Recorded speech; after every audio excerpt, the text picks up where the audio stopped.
అందరికీ నమస్కారం. నా పేరు డాక్టర్ ఆర్‌బి సుధా. ఇప్పుడు మనం మాట్లాడుకోబోయేది శని గోచారం గురించి. ద్వాదశ రాసుల వారికి శని గోచారం అంటే మార్చ్ 29, 2024కి మీనానికి ప్రవేశిస్తున్నారు శనీశ్వరుడు. సో, ఆ గోచారం ద్వాదశ రాసుల వారికి ఫలితాలు ఎలా ఇస్తాయో చూద్దాము.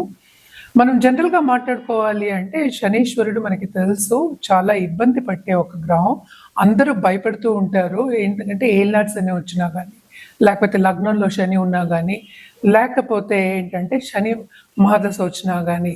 సో, పరిహారాలు చేస్తే కనుక ఎప్పటికైనా సరే శని ప్రీతి అనేది మనం పొందుతూ ఉంటాం అన్నమాట. అండ్ శాంతి ఇచ్చాలి అంటే శాంతి జపాలు, పూజలు చేసుకోవడం అనేది చాలా మంచిదన్నమాట. బట్ అంతకన్నా ముందు మనం మాట్లాడుకోవాల్సింది ఏంటంటే మనకి తెలుసు 9 గ్రహాలు ఉన్నాయి. దీంట్లోనే ఏంటంటే ఫ్రెండ్షిప్స్, ఎనిమిటీ అనేవి 2 ఉంటాయన్నమాట. అంటే సంబంధాలు, సత్సంబంధాలు ఉంటాయి, వేరే సంబంధాలు ఉంటాయి అన్నమాట. ఎప్పటికైనా మన మార్స్, సన్ అండ్ జూపిటర్ కలిపి మనం చెప్తూ అంటే ఏంటి వాళ్ళు ఫ్రెండ్స్ అంటాం. అది ఒక సెట్ కింద తీసుకుంటాం. మెర్కురీ అంటే ఏంటంటే బుధుడు ఏంటంటే న్యూట్రల్ అన్నమాట. అన్ని గ్రహాలకి కొంతవరకు న్యూట్రల్ కింద ఉంటారనమాట. మిగతా గ్రహాలు అంటే ఏంటంటే మ్యాలిఫిక్ గ్రహాలు అంటే చెడు చేసే కొంచెం గ్రహాల కింద మనం శనీశ్వరుడు, అలాగే శుక్రుడు, అలాగే రాహుకేతువుల్ని తీసుకుంటాము. అండ్ ఆల్సో బెనిఫిట్లో ఏంటంటే మనం చంద్రుని కూడా తీసుకుంటూ ఉంటాం అన్నమాట. కానీ ఇదేంటంటే జనరల్ ఫ్రెండ్షిప్, జనరల్ ఎనిమిటీ. కానీ లగ్నానికి వచ్చినప్పటికి ఏంటంటే అన్నీ మారిపోతూ ఉంటాయి అన్నమాట. లగ్నం కానీ, రాశి కానీ. సో, టెంపరరీ ఫ్రెండ్షిప్స్ అనేది ఉంటుంది, పర్మనెంట్ ఫ్రెండ్షిప్స్ అనేది ఉంటుంది. మనం మాట్లాడుకునేది ఏంటంటే పర్మనెంట్ ఫ్రెండ్షిప్ గురించి నేను ఇప్పుడు చెప్పానన్నమాట. ఎందుకు ఇది చెప్పాను అంటే బేసిక్గా మనం చూసామంటే శనీశ్వరుడు మీనానికి వస్తున్నారని ఇప్పుడే మాట్లాడుకున్నాం మనం.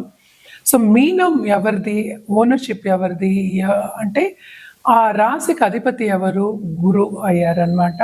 సో, గురువుకి ఏంటంటే ఈయన శనీశ్వరుడు ఎలా ఆ ఇంట్లో ఎలా ఉంటారు అనేది ఏంటంటే ఆయన ఎనిమియా, లేకపోతే మనకి ఫ్రెండా, లేకపోతే న్యూట్రలా, లేకపోతే ఏంటంటే మనకి ఎలాగా ఆ ఇంట్లో ఎలా ఆ భావంలో ఆ రాశిలో ఎలా ఆయన ప్రవర్తిస్తాడు అనేది మనం మాట్లాడుకోవడానికి మనం ఫ్రెండ్షిప్స్ గురించి ఇప్పుడు మాట్లాడుకుందాము.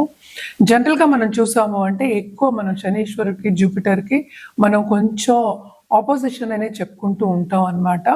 ఎనిమిటీ ఉంటుందనే చెప్పుకుంటాం. కానీ ఏంటంటే మనం ఇందాక మాట్లాడుకున్నట్టు ఫ్రెండ్షిప్ గురించి మాట్లాడుకున్నాం కదా, గ్రహ ఫ్రెండ్షిప్ గురించి. సో, జనరల్గా అయితే జూపిటర్కి శని ఏంటంటే న్యూట్రల్ కిందే మనం తీసుకుంటాం. అంటే ఏంటంటే అటు మరీ చెడు చేరు, అటు మరీ మంచి చేరు అనమాట. న్యూట్రల్ గ్రహం మధ్యస్థంగా ఉండిపోతారు అని చెప్పుకోవడం అనమాట. అదొకటి కాకుండాను శనీశ్వరుడు మూమెంట్ అంటే ఏంటి, ఇప్పుడు ఏలినాడ్స్ అని మనం చూసాము అంటే కుంభం అంటే మనకి శనీశ్వరుడు ఓన్ హౌస్ అనమాట. ఓన్ హౌస్ నుంచి ఇంకో ఇంటికి వెళ్తున్నారు కనుక ఈ ట్రాన్సిట్ కూడా, ఈ గోచారం కూడా కొంచెం డిఫికల్ట్ ట్రాన్సిట్స్ అనమాట. అండ్ ఆల్సో మనం చూసాము అంటే మీనానికి లాస్ట్ ఇయరే ఏలినాడ్స్ అని అనేది మొదలైంది. ఇప్పుడు మీనానికి వెళ్తే శనీశ్వరుడు మీనానికి వెళ్ళినప్పుడు మనకి మేషరాశి వాళ్ళకు కూడా ఏలినాడ్స్ అని అనేది ఉంటుందన్నమాట. సో, ఏ ఏ రాశికి ఏలినాడ్స్ అని ఉంటుందనేది చూద్దాము. ఇప్పుడు మనం చూసాము అంటే కుంభానికి ఏలినాడ్స్ అని లాస్ట్ ఘట్టం, లాస్ట్ 2.5 years. అలాగే మీనానికి మెయిన్ ఘట్టం సెకండ్ 2.5 years. అలాగే మేషానికి ఫస్ట్ 2.5 years ఏలినాడ్స్ అని ఉందన్నమాట. మనం ఫ్రెండ్షిప్స్ దీనికే మాట్లాడుకున్నాం. ఎందుకంటే ఒక్క గ్రహం గురించి మనం మాట్లాడుకున్నప్పుడు అన్ని గ్రహాలు మనం చూసి మొత్తం జాతకం చూసినప్పుడే మనం కరెక్ట్ రెమిడియల్ మెషర్స్ కూడా మనం చెప్పడం, పరిహారం చెప్పడం అనేది జరుగుతుంది.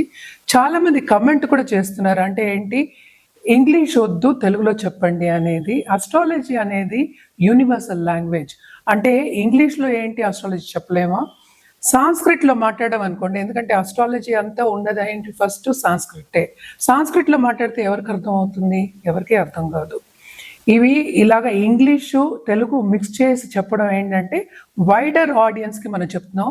సో, అన్నెసెసరీ కమెంట్స్ చేయకుండా, అంటే బేవర్స్గా కూర్చుని ఏం పనిలేని వాళ్ళు ఇలా కమెంట్లు చేయడం అనేది కరెక్ట్ కాదు. ఎవరి పద్ధతి వాళ్ళది.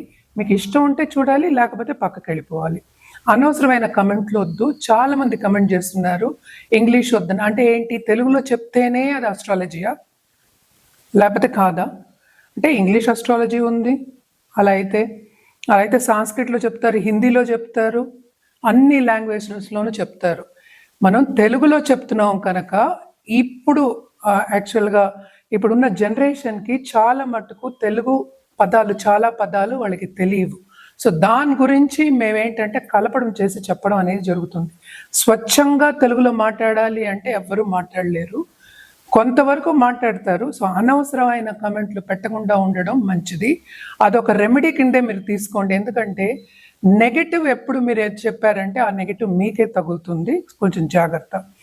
సో ఈ శనికి పరిహారాలు చేయాలి అంటే కనుక శనీశ్వరుడికి ఎప్పటికైనా ప్రీతి ఏంటంటే సర్వీస్ అంటే చాలా ఇష్టం. సో ఎప్పటికైనా సరే వృద్ధులకు కానీ, లేకపోతే వికలాంగులకు కానీ, లేకపోతే అనిమల్స్ అనుకోండి, అనిమల్స్ కానీ సర్వీస్ చేస్తే కనుక తప్పక వాళ్ళు శని ప్రీతి అనేది పొందుతారు. కొంతమంది ఏంటంటే యాక్చువల్గాను మరీ మీనియల్ టాస్క్ చేయడం అంటే ఏంటి, ఇల్లు ఊడవడాలు, తుడవడాలు అంటే మీనియల్ టాస్క్, అంటే సర్వెంట్స్ చేసే సర్విట్యూడ్ అంటూ ఉంటాం అన్నమాట. అలాంటి పనులు కూడా కొంతమంది కావాలని శని ప్రీతి పొందడానికి చేస్తూ ఉంటారు. అదొకటి కాకుండా ఎప్పటికైనా దానాలు కానీ, జపాలు కానీ చేయడం అనేది మంచిది. అండ్ ఆల్సో ఎప్పటికైనా సరే నేను ఇందాక చెప్పినట్టు సర్వీస్ అనేది చాలా చాలా ప్రీతి శనికి. సో మన చేత్తో వండి పెట్టడం కూడా చాలా మంచిదన్నమాట. ఇవన్నీ మనం ఏంటి మాట్లాడుకునేది జనరల్ పరిహారాలే. ఏదైనా సరే మనం చూసుకోవాల్సింది ఏంటంటే వ్యక్తిగత జాతకం మీద ఆధారపడి ఉంటుంది రెమెడియల్ మెషర్స్. ఏ ప్లానెట్ని కంట్రోల్ చేయాలి అనేది, ఏ ప్లానెట్కి ప్రీతి అంటే ఏంటంటే అప్లిఫ్ట్ చేయాలి లేకపోతే బ్యాలెన్స్ చేయాలి అనేది మోర్ ఇంపార్టెంట్ అన్నమాట. ఎందుకంటే ఈ కాలంలో అందరికీ, చాలా మందికి ఉద్యోగాలు కూడా లేకుండా, అంటే బతుకు తెరువు లేకుండా కూడా చాలా మంది ఉంటూ ఉన్నారు. సో వీళ్ళందరికీ ఏంటంటే ఫస్ట్ జాతకం అనేది చూడాలి. మనం మాట్లాడుకునేది ఒక రాశి వారిగా మనం మాట్లాడుకుంటున్నాము, అది కూడా ఒక్క గ్రహం గురించి మాట్లాడుకుంటున్నాము. గుర్తుపెట్టుకోండి, ఇది మొత్తం అంతా మీరు విన్నారంటే మీకు క్లారిటీగా అన్నీ తెలుస్తాయి. ఏదైనా మీకు డౌట్లు ఉన్నా కానీ, లేకపోతే అపాయింట్మెంట్ సెట్ చేయాలంటే కానీ కింద స్క్రోల్ అయ్యే నంబర్కి సంప్రదించవచ్చు. ఇప్పుడు మనం మాట్లాడుకోబోయేది సింహరాశి వాళ్ళ గురించి. సింహరాశి వాళ్ళకి శని గోచారం, శనీశ్వరుడు గోచారం ఎలా ఉందో చూద్దాము.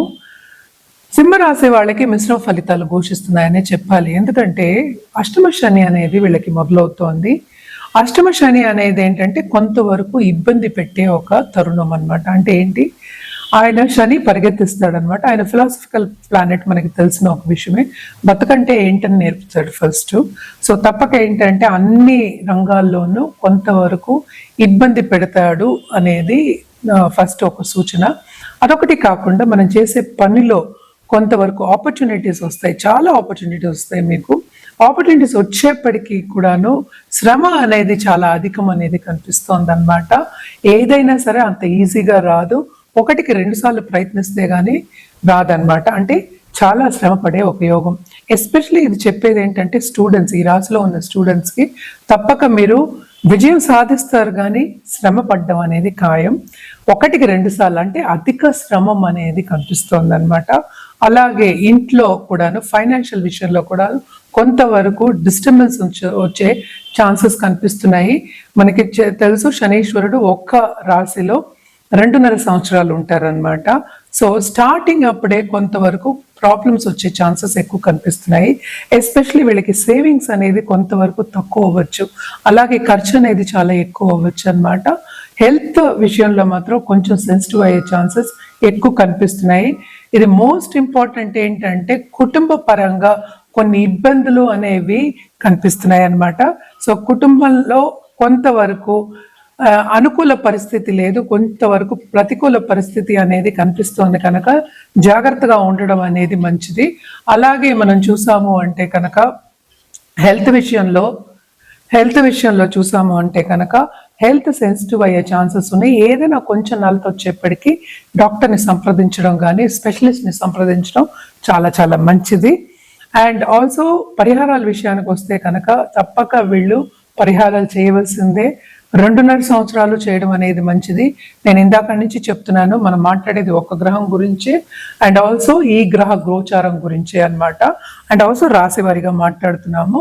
సో తప్పక ఏంటంటే శనీశ్వరుడికి ప్రీతి పొందాలి అంటే మనం ఆ రోజు ఒక నల్ల కుక్కకి, ఏ కుక్క అయినా పర్వాలేదు, పెరుగన్నం పెట్టడం అనేది మంచిది.